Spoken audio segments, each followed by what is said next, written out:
आपण समस्तंकु आम YouTube channel आम अंगनवाड़ी रे पुणी थरे स्वागत। आज आम यही वीडियो रे ममता ऐप रे प्रेग्नेंट वुमेन मानकर डिलीवरी डेट टी को किपरि भाबरे फिल करिबा ताहा जानिबा को पाई परिबा।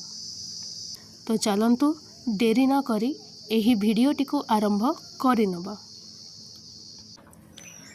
ममता ऐप ओपन कला परे आपण माने एहीपरि किछि इंटरफेस देखिबाकू पाई परिबे।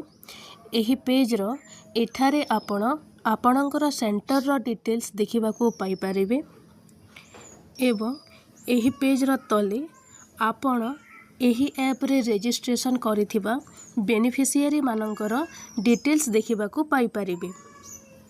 डिलीवरी डेट टी को फिल अप करिबा पई आपण माननकू एठारे थिबा 3 लाइन उपरे क्लिक करने को पड़िबो।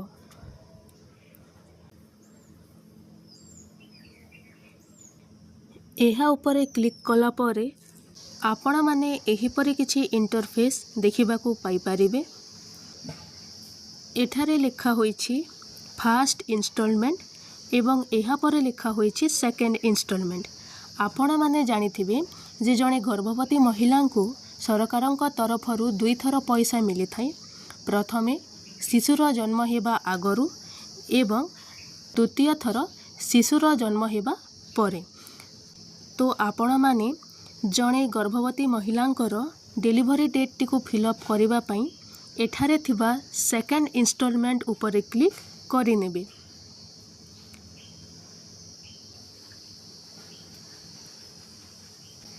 एहा उपरे क्लिक कला परे एठारे आपण एक्स्ट्रा किछि देखिबा को पाई परिथिबे। एठारे आमे अपडेट कंडीशन उपरे क्लिक करिनबा।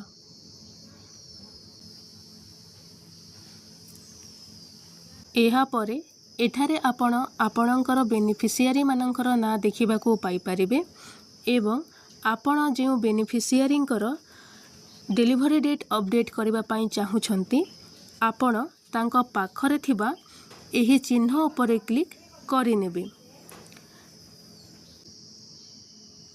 एहा परे एही पेज रो उपरे आपण एही बेनिफिशियरींकर डिटेल्स देखिबा को पाई परिबे एवं एहार तले आपणको एही बेनिफिशियरींकर डिलीवरी बा प्रसव संबंधी केतोटी तथ्य फिल करबा को पड़िबो।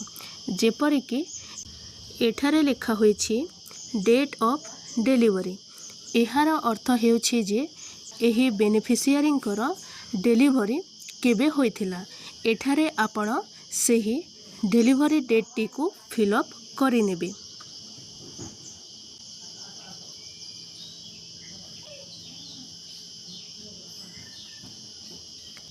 एहा परे एठारे लिखा होईछि आउटकम ऑफ डिलीवरी। एहार अर्थ हेउछि जे एही बेनिफिशियरींकर डिलीवरी रो रिजल्ट कौन थिला। साधारण भावे कहिबाकू गले एठारे आपण एहा फिल करिवे जे एही बेनिफिशियरी को केतोटी शिशु जन्म होईछि। एहा परे एठारे लिखा होईछि चाइल्ड बर्थ इंस्टीट्यूट टाइप। एहार अर्थ हेउछि जे एही शिशुटी केउठारे जन्म ग्रहण करिछि। तो जेते बेले आपण एहा उपरे क्लिक करि नेबे सेते बेले आपण एही परे किछि देखिबा को पाई परिबे। जदि एही शिशुटी कोनोसी हॉस्पिटल रे जेमिति कि गवर्नमेंट हॉस्पिटल रे जन्म होईछि ताहेले एठारे आपण गवर्नमेंट हॉस्पिटल उपरे क्लिक करि नेबे। जदि एही शिशुटी प्राइवेट हॉस्पिटल रे जन्म ग्रहण करिछि ताहेले एठारे आपण प्राइवेट हॉस्पिटल उपरे क्लिक करि नेबे।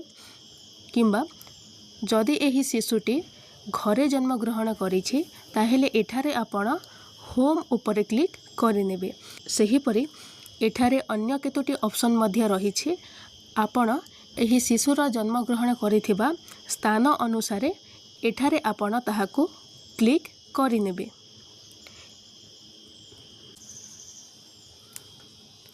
एहा परे एही पेज रो लास्ट रे लिखा होईछि जेंडर। आपण एठारे एही शिशुर जेंडरटी को फिलअप करें। जदि एही शिशुटी झियो पिला अटे ताहेले एठारे आपण फीमेल उपरे क्लिक करें एवं जदि एही शिशुटी पुओ पिला अटे ताहेले एठारे आपण मेल उपरे क्लिक करें। यह सब फिलअप कर सारिला परे वर्तमान एठारे आमे सबमिट उपरे क्लिक करिनबा।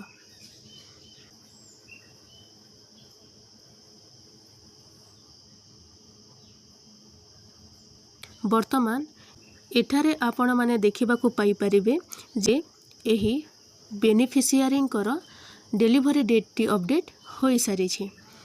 एहा थिला आजिर वीडियो। आशा करूछि एही वीडियोटी आपण माननका पई हेल्पफुल रहिबो। धन्यवाद।